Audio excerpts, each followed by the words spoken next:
La WWE regorge de stars de légende qui ont tous marqué le catch de leurs emprunts. Mais avant que ces stars du catch deviennent ce qu'ils sont aujourd'hui, ils ont tous dû effectuer des débuts. Si certains débuts sont plutôt moyens, d'autres sont très bien réussis. Je pense notamment au début de The Undertaker au Survivor Series 1990. Mais parmi tous les débuts de légende qui peuvent exister, comme The Rock, Stone Cold, etc., il en existe un qui est au-dessus des autres. Les débuts d'un catcheur souvent malheureusement oublié lorsqu'on mentionne le nom des plus grands, ce catcheur et ses débuts sont ceux du Big Red Monster, Kane.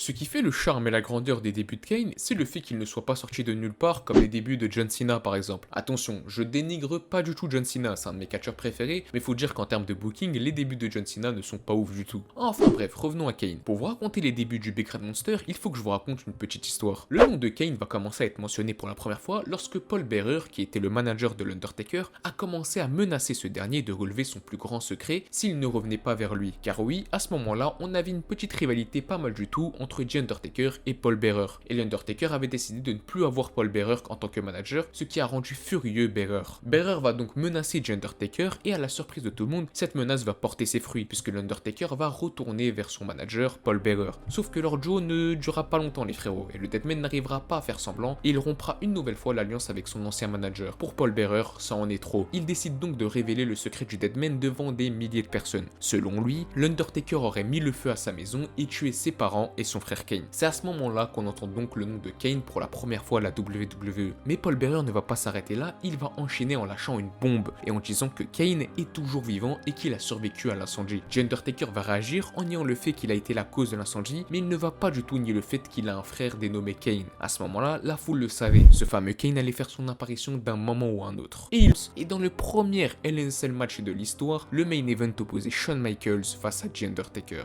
Après 30 minutes d'un match exceptionnel, mais vraiment il est exceptionnel ce match où Michael sera en sang, etc. On aura tout. The Undertaker arrive à prendre l'avantage et il s'apprête à effectuer son fameux Tombstone Piledriver. Sauf qu'au même moment, les lumières s'éteignent et une musique effrayante vient glacer le sang de l'arène. On comprend que c'est Paul Bearer, mais il n'est pas seul et il est accompagné d'un monstre de 2m13 et 250 kg, un monstre avec une tenue unique du jamais vu dans le catch, un monstre avec un masque et une carrure qui ferait effrayer n'importe quel super-héros, enfin sauf Spidey parce que lui c'est le GOAT. Tobey Maguire, je t'aime frérot. Ce monstre se dirige vers l'arène et les commentateurs et la foule vont être choqués et vont comprendre que ce monstre, c'est le fameux Kane mentionné des semaines plus tôt. Le Big Red Monster va alors casser la porte de la cage à main nue pour rentrer dans le ring et confronter son frère. L'Undertaker est sous le choc et c'est à ce moment-là que Kane va nous faire son fameux mouvement où il va lever ses bras pour allumer des flammes aux quatre coins du ring. Ce monstre qui est Kane va attraper l'Undertaker pour lui effectuer. Mais franchement, ces débuts à mes yeux, ce sont les meilleurs débuts de l'histoire de la WWE. Le storytelling que nous a offert la WWE était dingue et les débuts ont été à la hauteur des attentes des fans. Franchement, entre nous les BG, ce Kane là il pourrait jouer en tant qu'antagoniste dans un film d'horreur, ça choquerait personne. Et n'oubliez surtout pas que ce moment est suivi d'une rivalité incroyable et légendaire, sûrement l'une des meilleures rivalités de l'histoire entre The Undertaker